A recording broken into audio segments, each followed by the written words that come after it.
Bonjour, c'est Gilles de Photoshop Techniques. Aujourd'hui, nous nous retrouvons pour un tuto qui va vous aider à réaliser pas à pas ce portrait vintage.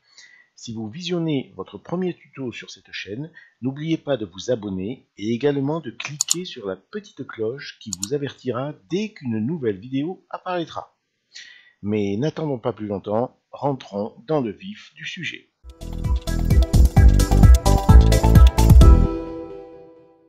Nous nous retrouvons dans la page d'accueil de Photoshop.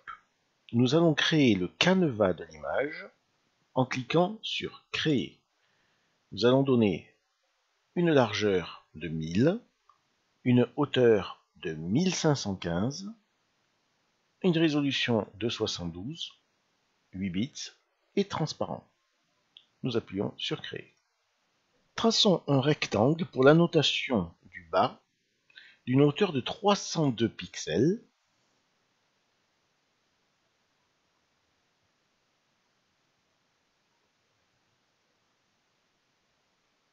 Voilà.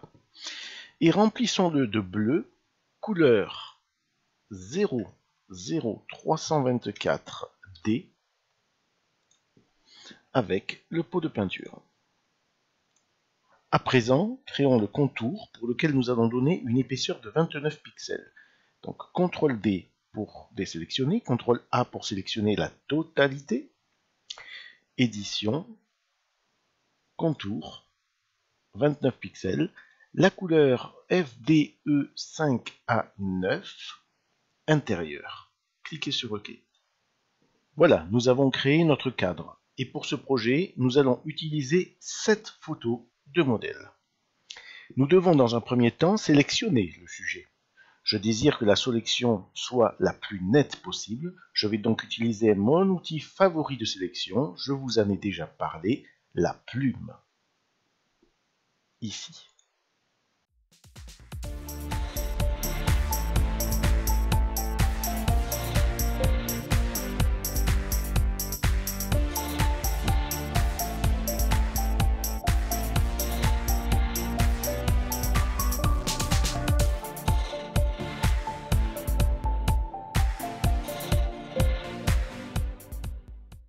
Une fois la sélection effectuée, nous lui appliquons un masque qu'éventuellement vous pouvez améliorer.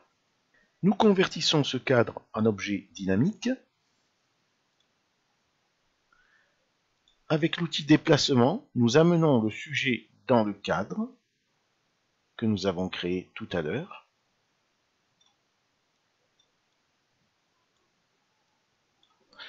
Et avec CTRL-T,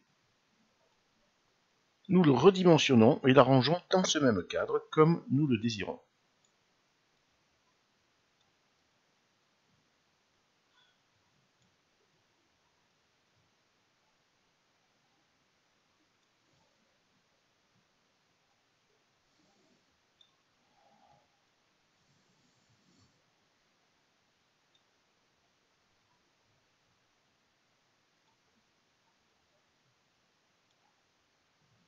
Voilà. Nous faisons passer le calque sous la fenêtre. Créons maintenant un calque vide au-dessous du sujet. Comment faire? Nous appuyons sur CTRL et nous cliquons sur Créer un calque. Au lieu de le créer au-dessus du sujet, ici, ça le crée en dessous. Sortons un repère de la règle et plaçons-le avec le magnétisme au milieu.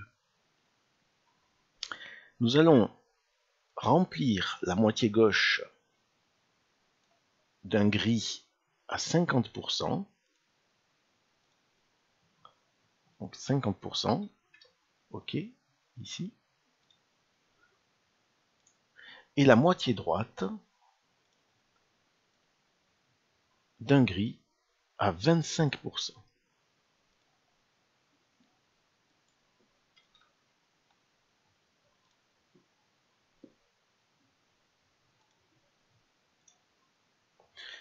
Voilà.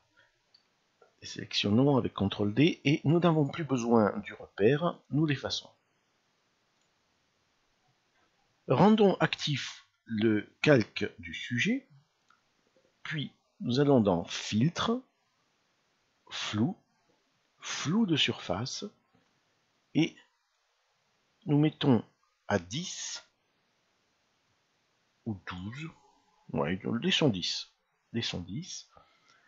Le rayon et 10 le seuil. Ça me convient. Puis, nous allons dans Filtre, Galerie de filtres. Au niveau de Artistique, donc nous allons dans Artistique, Découpage, et nous voulons 5 couleurs dans ce portrait. Donc nous laissons 5 en niveau, 5 en simplicité et 1 en fidélité. On clique sur OK. Nous rajoutons un filtre de réglage mélangeur de couches, et cliquons sur monochrome.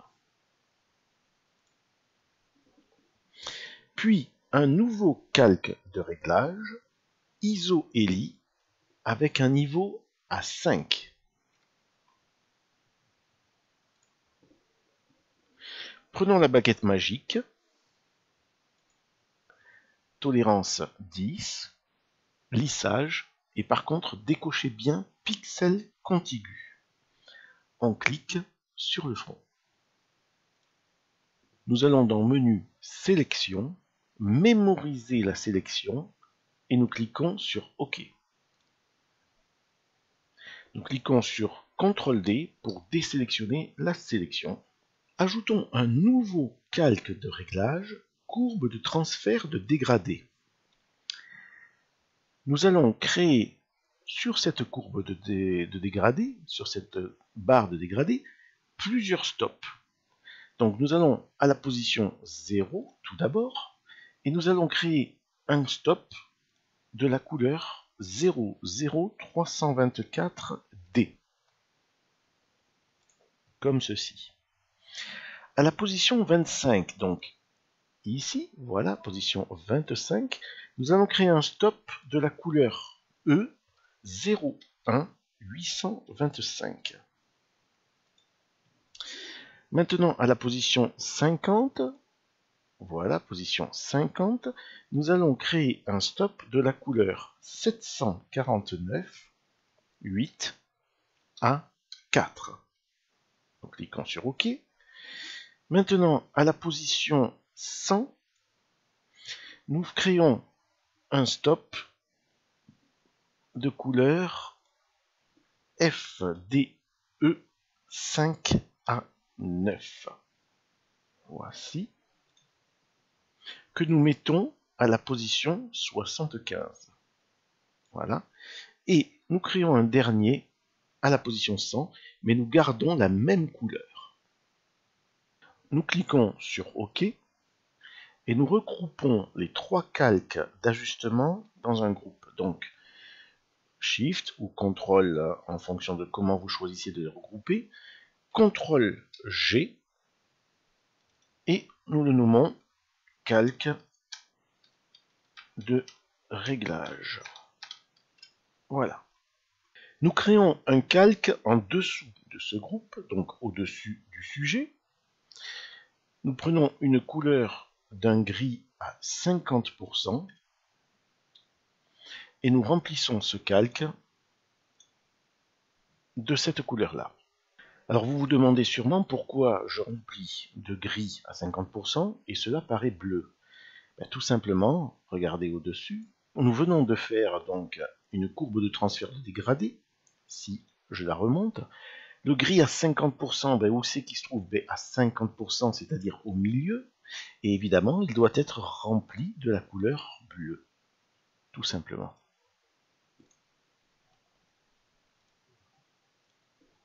Maintenant, ouvrons le menu Filtre, Galerie de filtres, allons dans Esquisse et cliquons sur Motif demi-teinte. Nous sélectionnons ici Segment,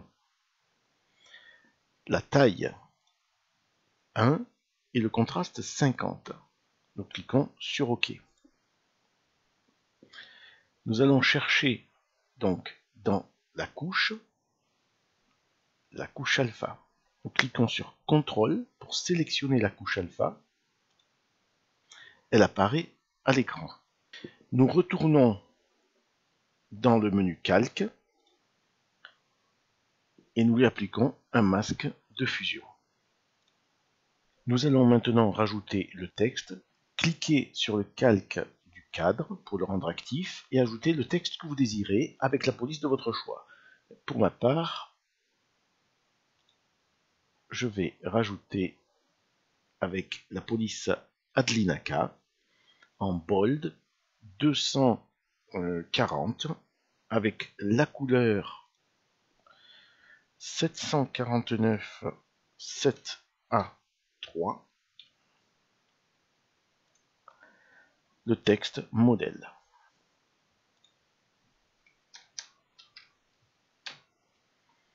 Et je le place comme je désire. Voici. Si par exemple vous voudriez le placer au milieu de l'image, voilà, il suffit ici de cliquer sur CTRL A pour sélectionner l'image entière, puis cliquer sur ce petit icône ici. Automatiquement, l'écriture se mettra au milieu de la page. On désélectionne. Et maintenant, il ne nous reste plus qu'à créer un composite en faisant CTRL, ALT, SHIFT et E. Comme d'habitude. Vous avez votre composite qui se crée ici. Voilà, notre portrait vintage est terminé. J'espère que ce tuto vous a plu. Amusez-vous à le recréer avec différents personnages ou même des animaux. Vous pouvez également changer à votre goût les couleurs ici dans la courbe de transfert de dégradé. N'oubliez pas de me laisser un gros pouce sur ce tuto et pour ma part, je vous dis à très bientôt pour de nouvelles aventures artistiques. Salut!